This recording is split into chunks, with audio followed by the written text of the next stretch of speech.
Hello and welcome to the Business Talk podcast. I am your host Deepak. Please join me in welcoming Professor Alberto Galasso to our podcast. Professor Alberto Galasso is a professor of strategic management at Joseph L. Rotman School of Management, University of Toronto, and holds the Anthony S. Fell Chair in New Technologies and Commercialization. A research associate at National Bureau of Economic Research and research fellow at the Center for Economic Policy Research. His work focuses on innovation, technology, management, and market dynamics. He also serves on editorial boards of leading journals, including the Strategic Management Journal and Journal of Economics and Management Strategy. Professor Galasso earned his PhD in economics from the London School of Economics and Political Science. In this episode, Professor Alberto will provide valuable insights from his latest book, The Management of Innovation, Managing and Creating Technology Capital. Professor Alberto, it's a truly pleasure to have you with us today. Thank you. Thank you so much for giving me the opportunity to be here. It's a honor to be here. Thank you. Professor, what inspired you to write The Management of Innovation? How do you hope it will influence the way firms and individuals think about and manage innovation? So this book comes after more than 15 years of teaching courses related to innovation, to management of innovation, technology strategies, and economic of innovation. And also, for many years, I've done research on the economics of innovation, in particular in the area of the economics of intellectual property and management of intellectual property. So the goal for the book was to put together a kind of introduction to these type of topics, to give a sense to the people of what is taught these days in MBA courses around the topics of management of innovation. And I try to present the material in a way that is accessible, in the sense that even if someone has not a degree in economics and is just someone that wants to learn about the topics, hopefully can understand the material. I also wanted to try to describe some lessons that you get from the academic literature that I think can be useful for managers, for entrepreneurs, when they think about developing new technology and commercializing new technologies. And also to, there are some research findings that are not yet discussed in the classrooms, and not yet described in books. And I thought to try to translate this academic literature in more practical terms for a broader community. Could you start by explaining the concept of technology capital and why is it such a critical asset for firms in today's competitive landscape? So that's a good question. So one point that I make toward the beginning of the book relates to the idea of intellectual property. So intellectual property is this kind of rights that the government give you to protect your idea, the new knowledge that you develop as a company or as an entrepreneur. It allows you essentially to stop others from using your innovation without your permission. And if you look, at the history, the patents, for example, that are the most important form of intellectual property, they've been there for a long period of time. But in the book, I think I explained that, according to me, something has changed in the past 20 years.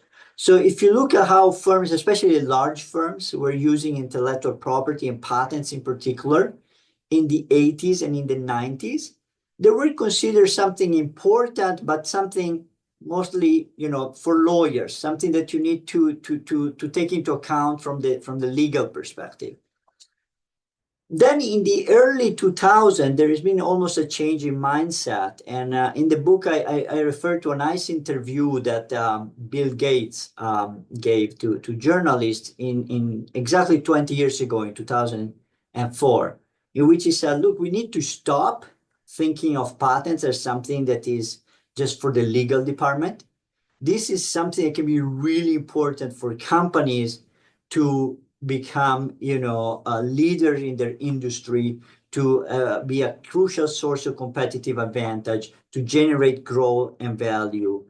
So if you look at that, and then you fast forward 20 years, you look at today, you definitely see that Bill Gates was right. Now there are a lot of estimates out there showing that if you look at the largest companies traded in the stock market, more than 75% of their value is driven by intangible things, the things that are related to knowledge as information, and intellectual property is really one of the key tools that help you to protect this kind of information and technology. And if I look at the academic literature in the 80s and in the 90s, in a sense, the researchers saw that coming. If you look at the publication by economists and management scholars, there were a lot of articles showing some very strong association between for example, the size of the patent portfolio of a company or the value of those patents and the actual performance of the company or stock market value of the company. But one thing that probably the academic community realized much more recently is that patents and intellectual property are not only important for the largest firms out there, not just for the Amazon, for the Google. They're also very important for small firms and entrepreneurs and technology startups. In the past 5 to 10 years, there's been a lot of studies showing very strong relationship between, how well you design your IP strategy as a startup and success of the company, something like ability to raise financing from venture capitalists, likely to get a loan from a bank, or even growing up to the stage of IPO. Seems to be very important, the way you think about protecting and managing your technology in the very early stage of your company. Very insightful. Professor, one of the goals of your book is to bridge the gap between academic research and management practice. What are some of the most surprising or underappreciated insights from innovation research that you believe managers should adopt? So, there are a lot of insights that academic literature can give to practitioners. Let me tell you two that I think may be broad and useful. One thing that if you look at the academic literature and research, in particular empirical research, a research that uses a lot of data and statistics and econometrics, it is clear for the academic literature that intellectual property data can be a very, very useful source of information to understand innovation activity in industry, to understand which companies are more innovative, which are laggards, and so on. And one thing that I try to do in the book is to say, look, this is not something that should be only accessible to people that have a PhD in data science or a PhD in econometrics. To look at patent data as a source of information for managerial decision making is not difficult. There are easy sources of data, and this is something that can be done by technology startup, by small firms and big firms without the requirement to have extreme specialization in terms of this field. Then you're also asking about like surprising results. There, if you look at more like a theoretical literature in the economics of innovation, literature that look at uses microeconomic theory or game theoretical models to study competition between firms and innovation.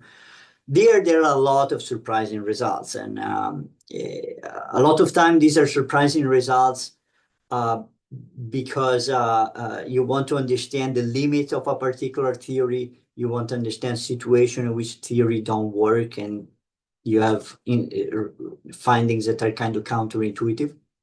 But what I try to do from this more theoretical literature is to try to figure out what are really the cost and benefits of different strategies. So when you write a microeconomic model, you need to be very clear about your assumption. What are really the cost and the benefit that you assume for every particular options the firm are considering?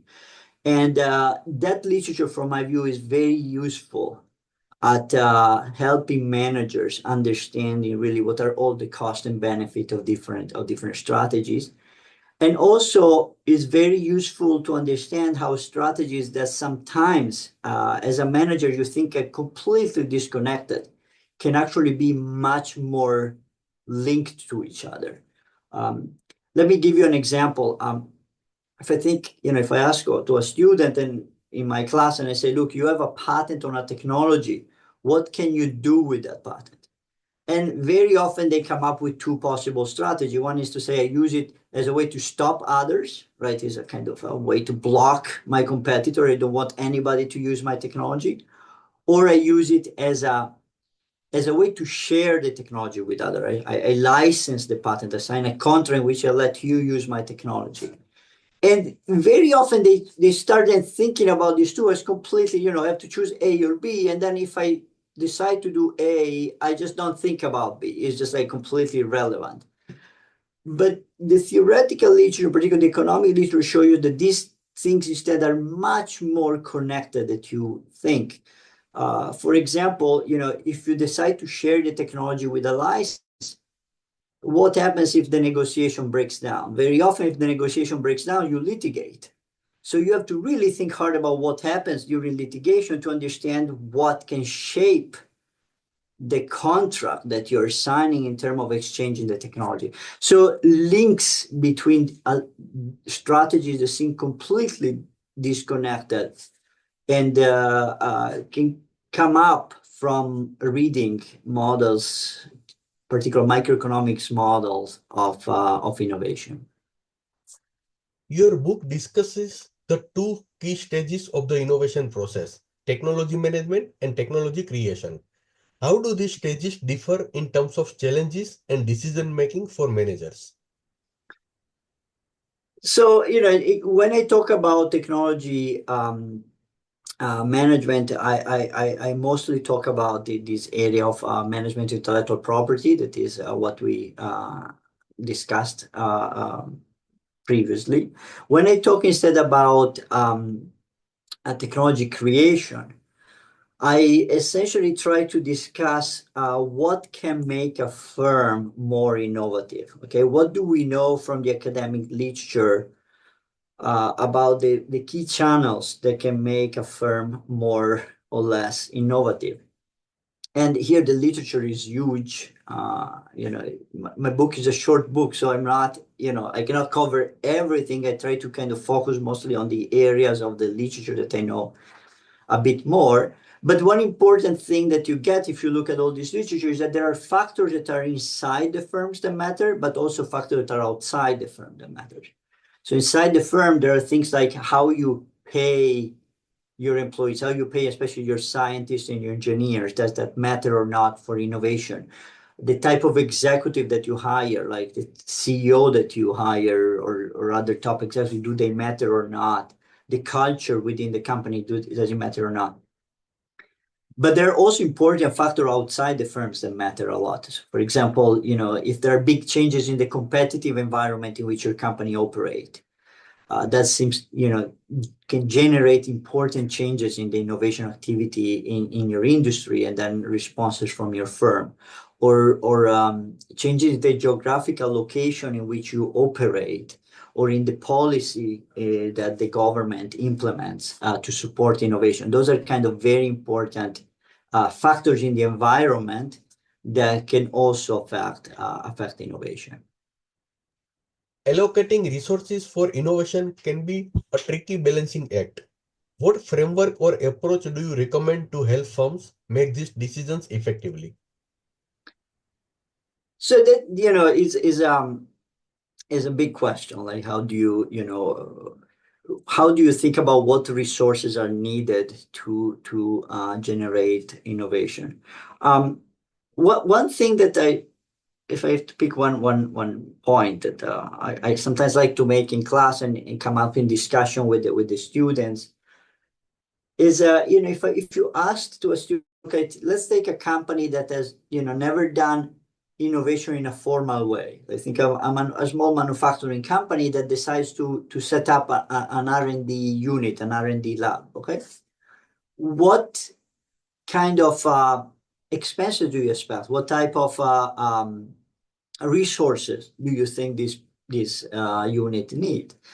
And then the students start telling you, we need to hire engineers, scientists, we need to give them computers, we need to give them like a lab space, we need to give them software to do their computation and so on. And one thing that very often is missing from the list that you get from the students is what is called in the management literature investment in absorptive capacity. So the idea that even if you take the best kind of scientists and engineers and you put them in a room together, in order for them to be really innovative for a long period of time, they need to be able to absorb knowledge that is developed outside their company. So, for example, the idea of I need to send my engineers and my scientists to conferences so that they're really exposed to the latest, scientific discovery in my field. I have to make sure that they can partner with local universities so that they can interact with people that are really at the frontier of a particular scientific area. These kind of investments are important. The literature have shown are really important, but are not something that usually come, to mind if you think about, what do I do in terms of setting up a research environment. You highlight the trade-off that shape innovation process.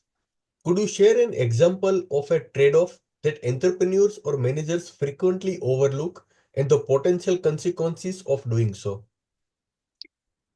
So one thing for which I noticed, I talk with several entrepreneurs, also related to startup that operate from the University of Toronto, and when they talk about protecting their technologies, sometimes they think about not patenting the technology and using trade secrecy. Okay? And that is a very important aspect to consider. Like, it is trade secrecy can be great, is not expensive.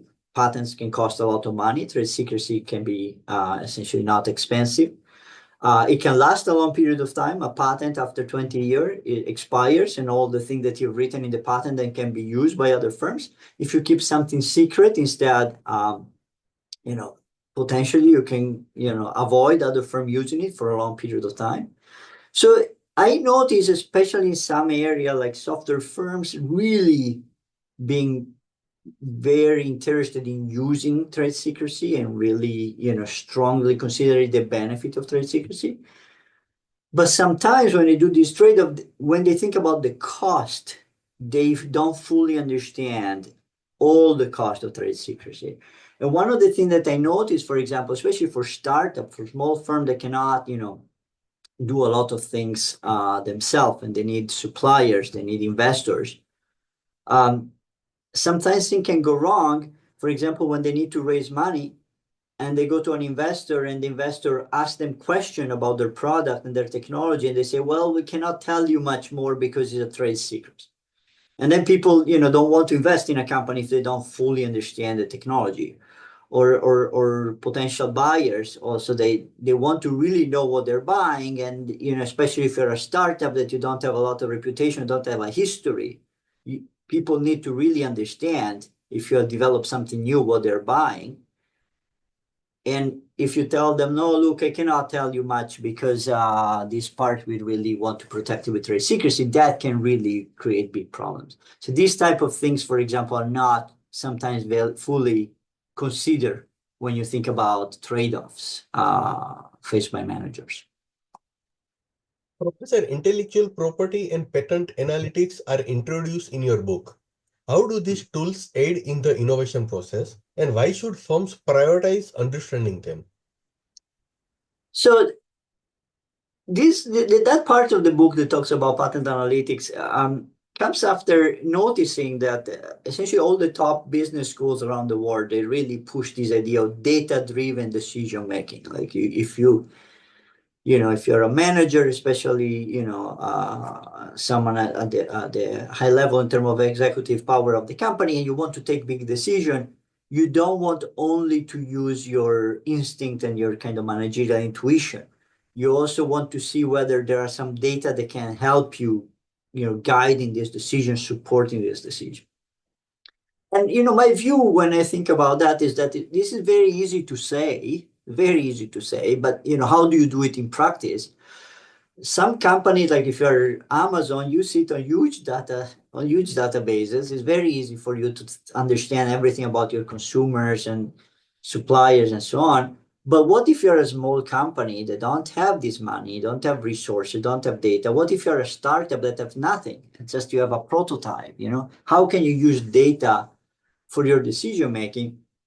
And there, I think is one area which the academic literature can help a lot, because data on patents are free, are very easily accessible. So every patent office give you databases, but in the book I talk about a portal called Google Patents that is very easy to use. You do exactly the same search you do in Google to identify patents that are related to products that you think you want to commercialize. And this is like information, if you think about it, is very accurate in the sense that there are experts in the patent office that read this document and tell you, yes, this is something new or not. And it's also very important information because it tells you, usually firms first patent a technology and then they commercialize. So if you read patents, you have ideas about what firms are going to commercialize in the future. So it tells you really about future products that are going to be in the market, and it's free. So the book provides some kind of, introduction to the use of Google Patents for example, for an entrepreneur that wants to commercialize a new technology and want to understand, are there a lot of other similar technologies out there? Who owns this technology? Are the bigger player? Are the small firms? Are there, or if you have to decide, for example, where to locate your company, and to decide between 2, 3 cities, like maybe looking at patent data can help you understanding where really is that there is a lot of innovation on that particular technology area that help you then to find people to hire or universities to partner with. So, is a way to really provide a very basic introduction. It's definitely not aiming at training a PhD student to do an econometric analysis of patent production and stuff like that, but some basic figure that can help managers and entrepreneurs to take some decisions in terms of the technology strategy, I think can be easily obtained with searches in Google Patents. Professor, how do the innovation challenges differ between startups and established companies? And how can each leverage their unique advantage to succeed in creating technology capital? So that's also, is a very good question. Like in a sense, the startups, small firms are challenging. It's very hard to operate in a small firm because you have very limited resources. So sometimes survival is really crucial, and that creates all sorts of challenge when you have limited resources and you're constantly at the risk of not being able to stay active, right? On the other hand, the literature have shown that there are interesting, interesting aspects that makes innovation in startup companies sometimes much more impactful, much more radical, much more different from pre-existing technology compared to large firms. The idea is that as firms get really, really big, sometimes they have constraint on the type of technologies that they can develop and in particular commercialize. If you have a big company and you have a factory with a lot of workers and machines, it's hard to say, let's do innovation on something that cannot be produced with my, existing factory or my existing worker. You can, some of your engineers can come up with something really brilliant, but if to commercialize that requires, firing all these people and shutting down a production, then it becomes much harder to do it. Whereas if you're a startup, you don't have these constraints. You can think bigger, you can think more out of the box. And there are, several studies that show large company, they do a lot of innovation, but if you look at the likelihood that new technology are really disruptive, they're really like different, substantially different from existing technology. Small firms and startup in particular tend to have some advantages there. Your book aims to help managers avoid poor decisions related to innovation. What are some common mistakes that firms make when managing or creating new technologies? So it's, even here is a really important issue to consider. So there, when you think about innovation compared to thinking about other strategy that the firm can make, because we're talking about new things, new product, new technology, new production processes, it also means that a lot of decision need to be made based on your beliefs, based on your expectation of how the future is going to evolve. And sometimes, you make big mistakes in your predictions. So the role of beliefs is really important. I talk about some of these issues in the book. And it's not clear that necessarily to have, wrong beliefs can be bad. One study that I discussed, that is a work that I published a few years ago with Professor Tim Sink, that now is at Boston University. We were looking, for example, at CEOs of large firms and at their beliefs about their ability to make the company grow. There were measures that were taken from the finance literature in trying to understand the confidence, in some cases, the overconfidence of these top executives. And many studies in the finance literature were showing at that time when we were studying this that overconfidence was not great. These type of CEOs were, for example, expanding their company too much, doing too many mergers and acquisitions. But interestingly, what we found in the data is that these very same CEOs that were creating problems from the perspective, for example, of overinvesting in plant and equipment or in mergers, we're also doing very well if you look at innovation. They were investing more in research, but also more likely to get, successful research out of the company, getting more patents, more valuable patents. They were more likely to really shift the company away from current technology to something more different. So, in a sense, when you think about beliefs and you think about what matters, is really challenging, and it's really important to understand that there are all sorts of biases that can take place, but also that the effect of these biases is not obvious.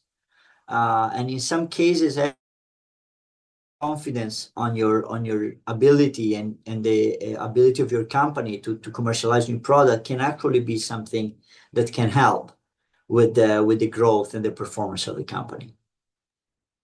Professor, how do you see government policies influencing the innovation ecosystem?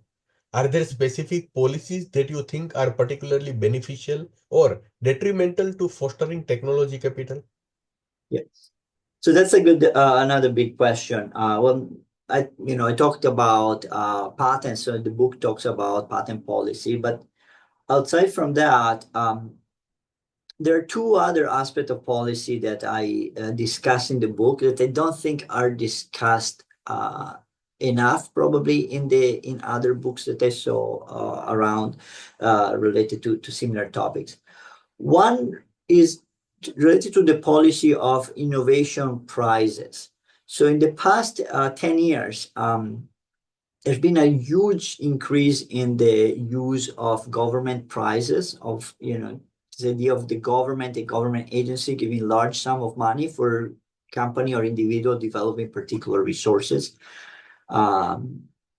The US, after a reform done by Obama, many organizations, many agencies started using this, and very important technology were developed by prizes set up by agencies like NASA, DARPA, and so on. But also you see like big companies like Netflix ran, some of the first challenges, or non-profit organizations like the X Prize Foundation or the Gates Foundation used quite a lot these ideal prizes.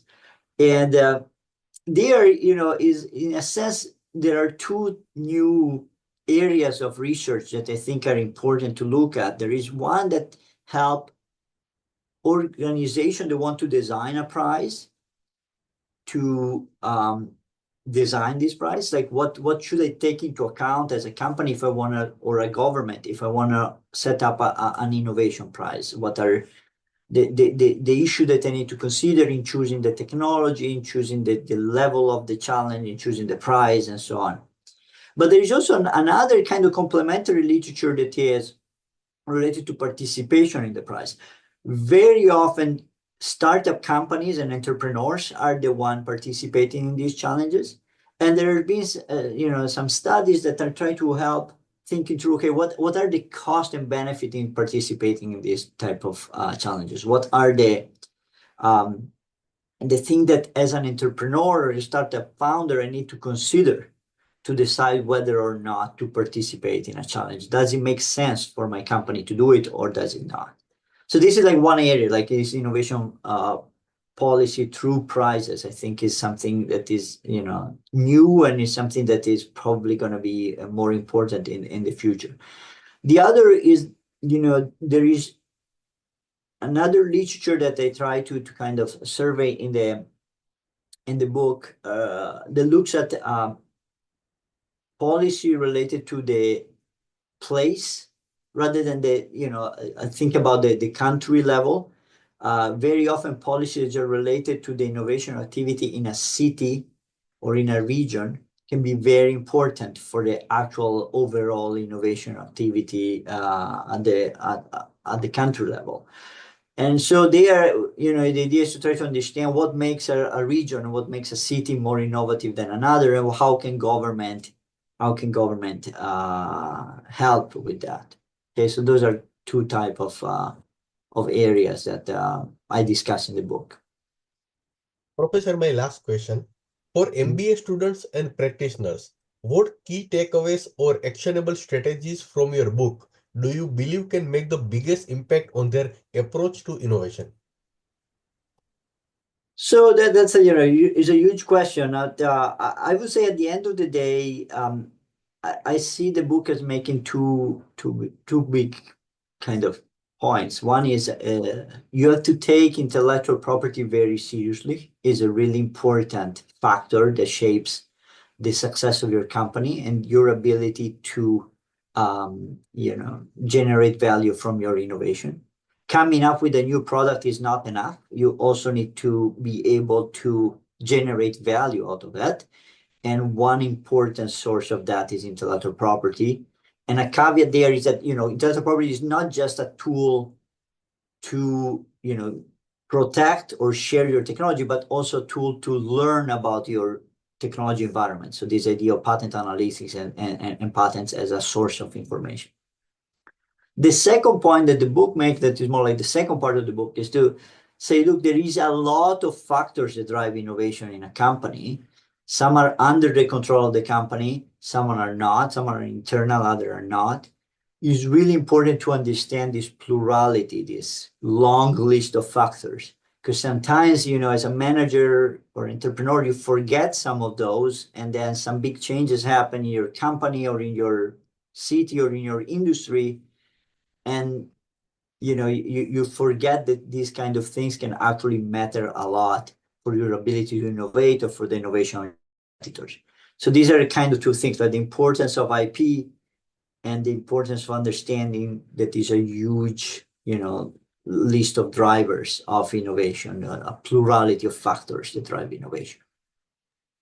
For listeners, thank you for joining us on today's episode with Professor Alberto Galasso, where he shared invaluable insights from his recent publication, The Management of Innovation, Managing and Creating Technology Capital. Professor Alberto, it's an absolute pleasure having you on the podcast. Thank you for your invaluable contributions. No, thank you so much for giving me. Thank you so much for giving me the opportunity. It's been a pleasure discussing my book with you. Thank you. Thank you.